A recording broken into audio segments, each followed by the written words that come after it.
అందరికీ praise Lord, very good morning to all of you. Welcome to వైనస్ programme. ఈ ఉదయకాలం ఎలా ఉన్నారు? దేవుని యొక్క ప్రేమలో, కృపలో వెలుగుతూ ఆస్వాదించబడుతున్నారని నమ్ముతున్నాను. చాలాసార్లు మన జీవితాల్లో అద్దం చూసుకొని సిద్ధపడి బయటికి వెళ్తూ ఉంటాం. ఈరోజు మీరు అద్దం చూసుకున్నారా? ఈరోజు ఒక వాక్యాన్ని చదువుతాను చూడండి.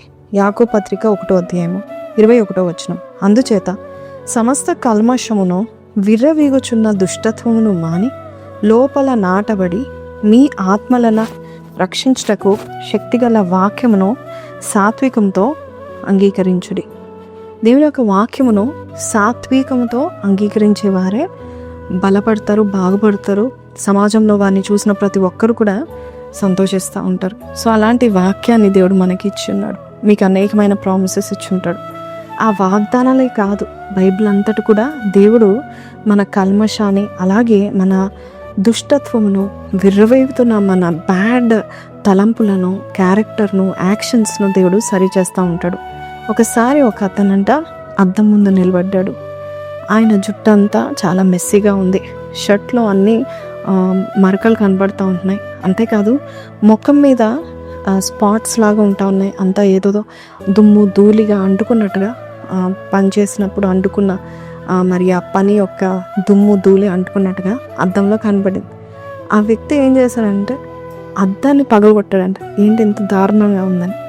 అద్దాన్ని పగలగొడితే ఏం జరగదు, కానీ అద్దము మనకి చూపిస్తుంది ఎక్కడ కల్మషం ఉందో, ఎక్కడ తప్పుగా ఉందో.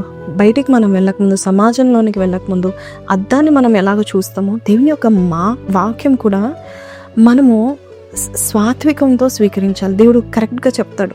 మరి ఆత్మీయ అద్దము వాక్యము. సో నీ జీవితంలో నువ్వు ఎక్కడ విర్రవీగుతున్నావో, ఎక్కడ నీకు కల్మషం ఉందో, ఎక్కడ నువ్వు వేసుకున్న వస్త్రము నీతి వస్త్రం కాకుండా మురికి వస్త్రం వేసుకున్నావో, దాన్ని బట్టి పరిశుద్ధ దేవుని యొక్క వాక్యము మనతో మాట్లాడుతూ ఉంటుంది. దాన్ని ఎలాగ తీసుకోవాలంట? సాత్వికంతో తీసుకోవాలి. ప్రతిరోజు దేవుడు నీతో వాగ్దానాల రూపంలోనే కాదు, వాక్య రూపంలో దేవుడు నీతో మాట్లాడతాడు.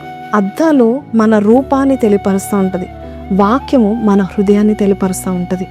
అద్దము బయట బాహ్య రూపాన్ని ఎలాగైతే చూపిస్తుందో, దానివల్ల మనకు నువ్వు వెళ్ళి మార్చుకో అన్నట్టు మాత్రమే చూపిస్తుంది. కానీ వాక్యం అలా కాదు. వాక్యం మనల్ని మార్చివేసే లక్షణం కూడా వాక్యంలో ఉంటుంది.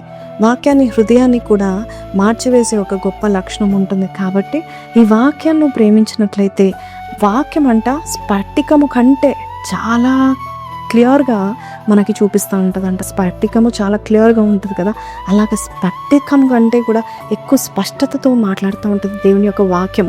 కాబట్టి ఈరోజు మీరు ఎలాగైతే బయటికి వెళ్ళకముందు అద్దము చూసుకొని తయారయ్యి వెళ్తారో, అలాగే ప్రతి దినము వాక్యాన్ని చూసి, వాక్యాన్ని చదివి మన జీవితాలను సరి చేసుకొని, ఎదుటి వారితో మాట్లాడేటప్పుడు కానీ, మనం పనులకి వెళ్ళేటప్పుడు కానీ, మనం ఎక్కడికి వెళ్ళినా కూడా మనం పర్ఫెక్ట్గా ఉండాలని దేవుని యొక్క వాక్యము మాట్లాడబోతుంది. కాబట్టి ఈరోజు నాతో మాట్లాడు ప్రభా అని ప్రార్థన చేద్దామా?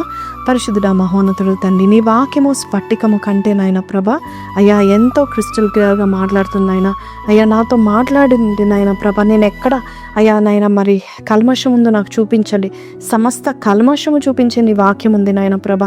అంతేకాదు నాయన ప్రభా తండ్రి యేసయ్యా, మరి ఎక్కడ విర్రవీగుతున్నానో నీకు తెలుసు నాయన ప్రభా, అది నాకు చూపించండి. అయ్యా సాత్వికముతో నీ వాక్యాన్ని నేను అయ్యా ధ్యానం చేసే బిడ్డగా నన్ను, మమ్మల్ని చేసి నడిపించమని, అలాగే ఈ వాక్యము ఎవరైతే నమ్ముచున్నారు, ఎవరైతే ఈ వాగ్దానం ద్వారా నాతో మాట్లాడాడు దేవుడని నమ్ముచున్నారు నాయన, అట్టి వారితో బహు స్పష్టంగా మాట్లాడి వారిని సరిచేసి, బాగు చేసి, గొప్ప మార్పును వారి జీవితంలో దయచేయమని యేసు పరిశుద్ధ నామములో అడిగి పెట్టుకుంటున్నాం తండ్రి, ఆమెన్. విన్నారు కదండి, నువ్వు ఎలాగ కనిపిస్తావో అద్దం చెప్తుంది, అసలు నువ్వు ఎవరో వాక్యం చెప్తుంది. సో ఈరోజు ఈ వాగ్దానము నీతో మాట్లాడినట్లయితే వాక్యాన్ని మర్చిపోకండి. వాక్యం నేను సరి చేస్తుంది, నేను మంచి సెట్ చేసి రెడీ చేసి పంపిస్తూ ఉంటుంది. ఈరోజు ఈ వాగ్దానం ద్వారా దేవుడు నాతో మాట్లాడారు అన్నవారు ద వర్డ్ క్లెన్జెస్ మీ అని పెట్టండి. May God bless you. Have a blessed day. Praise lord.